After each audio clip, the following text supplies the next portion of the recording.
नाज़रीन, अवामी न्यूज़ में ख़बरनि जो सिलसिलो जारी है। इन वक्त असीं तव्हांखे खिपरो में ख़बर ॾींदा हलूं त खिपरो में ॿारनि जे बहितरीन डॉक्टर सुनील कुमार जश्न आज़ादी जे मौक़े ते पंहिंजी अस्पताल खे पाकिस्तान जे झंडनि सां सींगारियो वियो। इन मौक़े ते डॉक्टर सुनील कुमार पाकिस्तान सां मोहबत जो इज़हार कंदे पंहिंजी अस्पताल में डॉक्टरनि ऐं पंहिंजे स्टाफ समेत पाकिस्तान जी जश्न आज़ादी जो एडवांस में केक बि काटियो वियो आहे। डॉक्टर सुनील कुमार लधाणी जो चवणु आहे त पाकिस्तान असांजी जनम भूमि आहे, जंहिं असांखे पंहिंजी सुञाणप ॾिनी। असीं सभु हिकु आहियूं। अल्लाह साईं पाकिस्तान खे सदा आबाद रखे। पाकिस्तान दुनिया जे हर मैदान में ईअं तरक़ी कंदो रहे। अॼु असां पंहिंजी क्लिनिक खे पूरो सजायो आहे।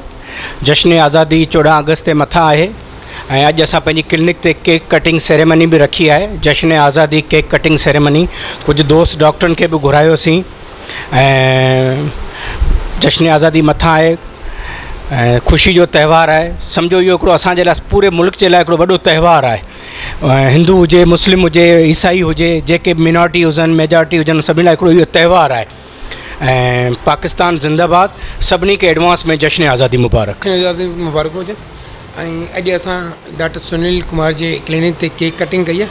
जश्न आज़ादी मुबारक ऐं असांखे ॾाढी ख़ुशी थी आहे। ऐं इहो त्योहार हिकिड़ी बार कोन ईंदो आहे, इहो हमेशह अचणु खपे। असांजी आज़ादी इन ॾींहं ते थी।